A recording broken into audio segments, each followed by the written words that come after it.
नमस्ते। आपने होली के महत्व और उसकी पृष्ठभूमि पर बहुत ही सुंदर और सारगर्भित लेख लिखा है।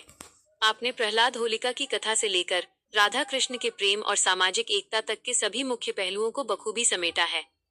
चूंकि आपने 500 शब्दों के विस्तार की बात की है, तो आपके इसी आधार को और अधिक गहरा और विस्तृत बनाने के लिए मैं इसमें कुछ और महत्वपूर्ण बिंदु और विस्तार जोड़ रहा हूँ। यहाँ होली के विविध पहलुओं पर एक विस्तृत लेख है। होली, रंगों, उमंग और विजय का महापर्व। होली केवल रंगों का खेल नहीं है, बल्कि ये भारतीय संस्कृति की उस गहराई का प्रतीक है जहां अध्यात्म, प्रकृति और समाज एक साथ मिलकर उत्सव मनाते हैं। फाल्गुन मास की पूर्णिमा को मनाया जाने वाला यह पर्व वसंत ऋतु के आगमन का उद्घोष करता है।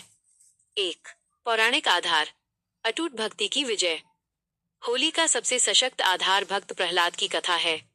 हिरण्यकश्यप का अहंकार और उसकी बहन होलिका का षड्यंत्र अधर्म के उन प्रतीकों को दर्शाते हैं जो अंततः नष्ट हो जाते हैं। होलिका दहन का संदेश, जब हम अग्नि जलाते हैं तो वो केवल लकड़ियों का ढेर नहीं होता, बल्कि हमारे भीतर के अहंकार, ईर्ष्या और बुराइयों की आहुति होती है। प्रहलाद की रक्षा ये सिखाती है कि यदि विश्वास अडिग हो तो विषम परिस्थितियों में भी सत्य की जीत निश्चित है। 2. सांस्कृतिक और आध्यात्मिक रंग। राधा कृष्ण का प्रेम। ब्रज की होली पूरी दुनिया में प्रसिद्ध है।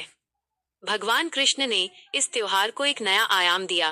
पौराणिक मान्यताओं के अनुसार कृष्ण अपने सांवले रंग और राधा के गोरे रंग को लेकर थोड़ी ठिठोली करते थे, जिसके बाद माता यशोदा के सुझाव पर उन्होंने राधा और गोपियों को रंगों में सराबोर कर दिया। प्रेम का प्रतीक। ये प्रसंग दर्शाता है कि भक्ति और प्रेम में कोई ऊंच नीच या भेद नहीं होता। आज भी बरसाना की लठमार होली और वृंदावन की फूलों वाली होली इसी दिव्य प्रेम की याद दिलाती हैं। 3. ऋतु परिवर्तन और वैज्ञानिक महत्व। होली का समय शीत ऋतु की विदाई और ग्रीष्म के आगमन का संधिकाल होता है। स्वास्थ्य और प्रकृति। आयुर्वेद के अनुसार